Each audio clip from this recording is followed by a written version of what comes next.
Welcome, everyone, to the Marijuana Times show for February 15th, 2018.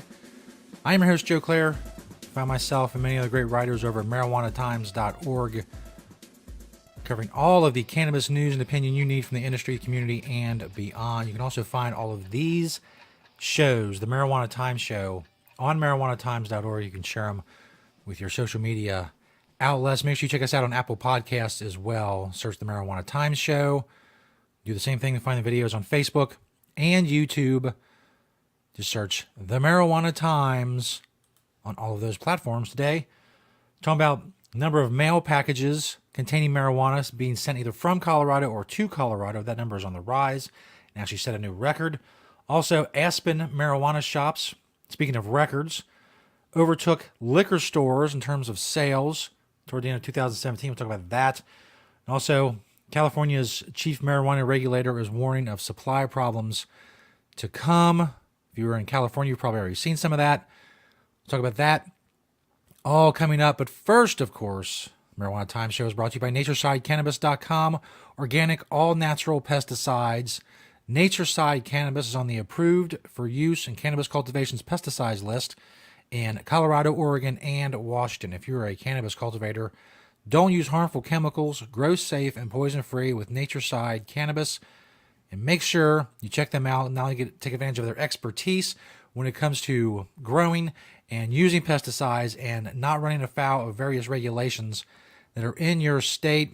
But also check out their line of all-natural, organic pesticides. NatureSideCannabis.com, a proud sponsor of the Marijuana Time Show. And that is awesome of them, and they're awesome for many other reasons besides that. So you go check them out. This first story comes from marijuanatimes.org. Little ditty penned by yours truly. Number of mail packages containing marijuana on the rise in Colorado. Now, this is information obtained by Denver 7, a TV station in Denver, Colorado.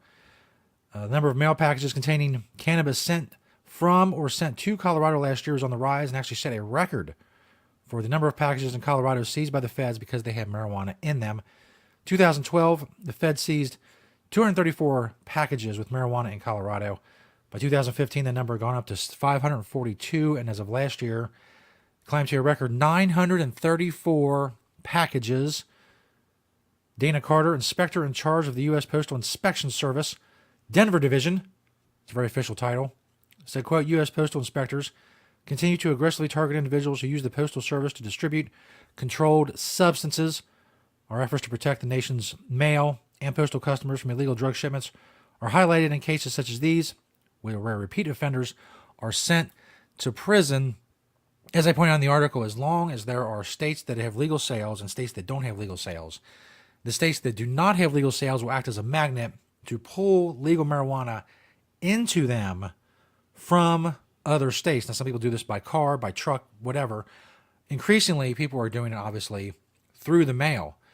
And that's because, obviously, if you buy marijuana in Colorado, let's say, and it's cheap because prices have been falling because of legalization, and you mail it to Nebraska where prices are much higher, it's a much bigger profit, and it incentivizes people to take the risk to mail the marijuana from the legal state where they can get it cheaper to the illegal state where they can make a huge profit. That is why prohibition does not work.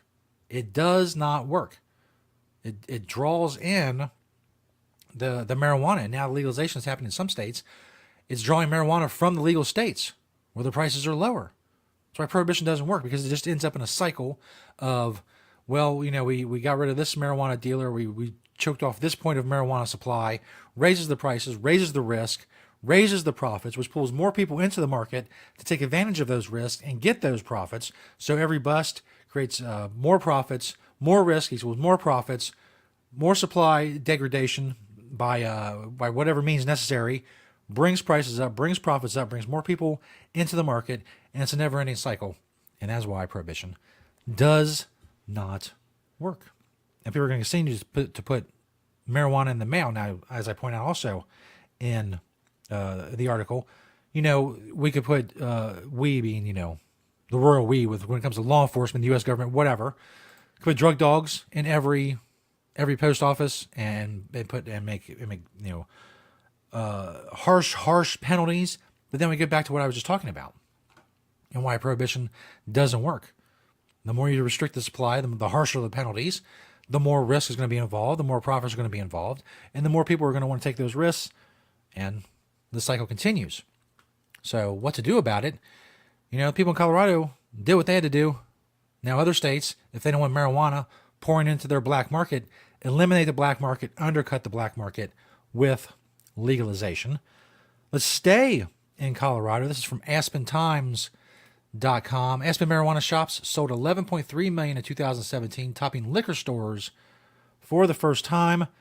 That 11.3 million in revenue last year compared for the illegal pot purveyors, as the Aspen Times puts it, compared with 10.5 million for liquor stores, making it the first time marijuana sales outpaced booze for the year in Aspen. Figures were provided Wednesday by the city's finance department in its year-end sales tax report for 2017, which shows Aspen retailers combined to generate $730 million in revenue. Cannabis revenue last year also marked a 16% improvement over 2016, which there was 9.7 million in sales. I think it's meaningful for a couple reasons, said Matt Kind, a Boulder entrepreneur and host of the Canna Insider podcast. So one in particular is when people are visiting Aspen and adjusting to high altitude, some don't drink for that first couple of days, which I did not know. I learned that that's apparently a thing by reading this story.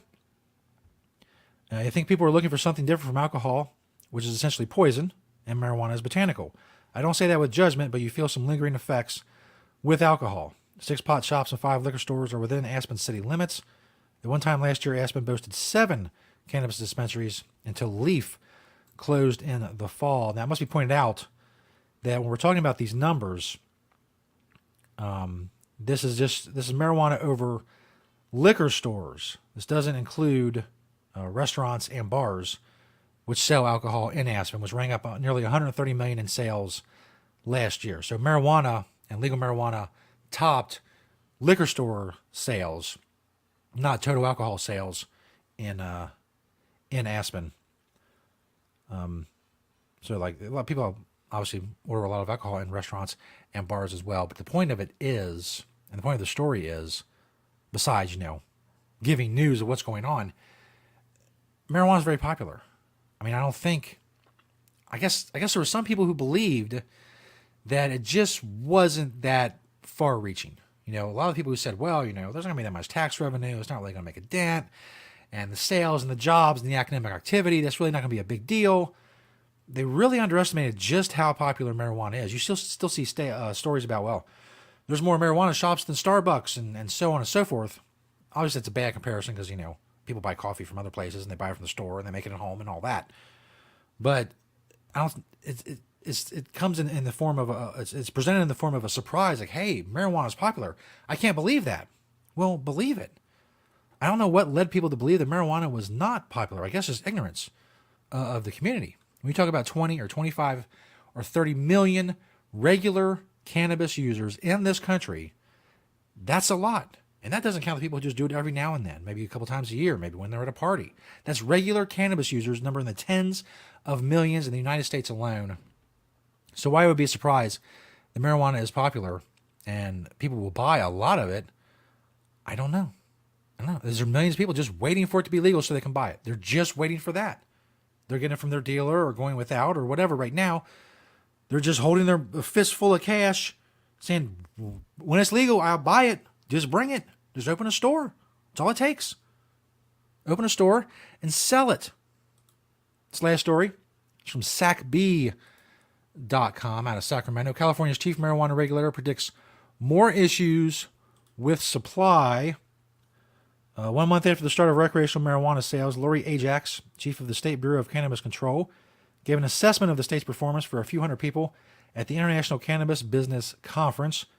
Praised her employees who worked through the weekend before the Monday, January 1st beginning of legal sales, granting licenses to dispensaries eager to start. Employees to continue to work on January 1st, expecting to receive complaints from license applicants and holders, but they never came, Ajax said. Bureau has granted about 2,400 temporary licenses for retail sales, delivery, distribution, testing, and other parts of the cannabis supply system. Now, if you watched the show last few weeks, I've bashed regulators in various states for not getting the job done when it comes to marijuana regulations. So to give credit where credit is due, 2,400 temporary licenses in the space of a month in a state the size of California, with all the logistical problems that entails, and the inherent slowness and bureaucracy and building a regulatory structure, that's impressive. I got to say. Now, later in the story, it talks about where there's going to be supply choke points because, there's a lot more retailers than distributors, and, there's very few testing labs so far, which is not the fault of regulators. They're going by, the licenses that come in, the people who want to be approved. Most of them just happen to be retail shops. And again, because of the size of California, and as fast as they're going, they're still, last year, I read that they were expecting this year to give out 11,500 licenses, which still means there's about a little over 9,000 to go, which is a lot. But at the rate they're going, they should be able to do that fairly quickly. As of February 2nd, there was 214 retail licenses. One pinch point in the system is distribution. There are only 129 licensed distributors in the state, not enough to meet demand. There are also only 21 licensed testing facilities in California. Starting in July, marijuana will have to be tested for pesticides and other materials before it can be sold.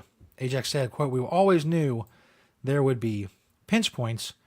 One reason more distributors and testing companies haven't gotten to the business is because many parts of California are not open for the retail cannabis market," Ajax said.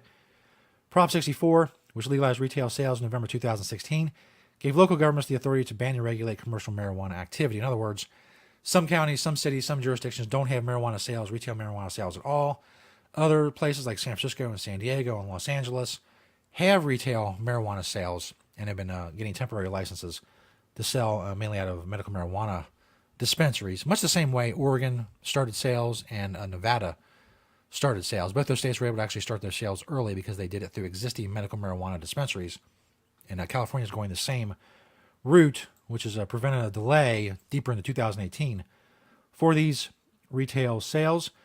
She said the Bureau's approach to the problem is simple. We are licensing as many businesses as quickly as possible. And again, giving credit where credit is due, they seem like they're getting the job done. It's a massive, massive undertaking. We're talking about a place like Massachusetts or Maine or even Nevada, even though there's a lot of space in Nevada as well. There's a lot from the north to the south. There's a lot of different businesses, a lot to go through, to review, to grant licenses.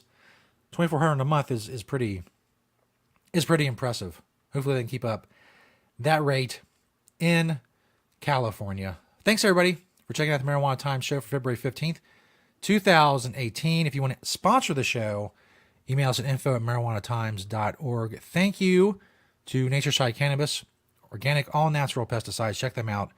If you are a cannabis cultivator, naturesidecannabis.com to control the pests in your grow, because they're on their way. Right now, if you're growing right now, the pests are on their way. They want some of what you have. So to prevent that and not run afoul of regulations, naturesidecannabis.com.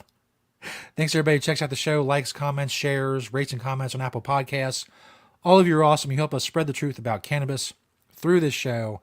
I hope you continue to watch and continue to share these stories and share these videos and help us spread the truth.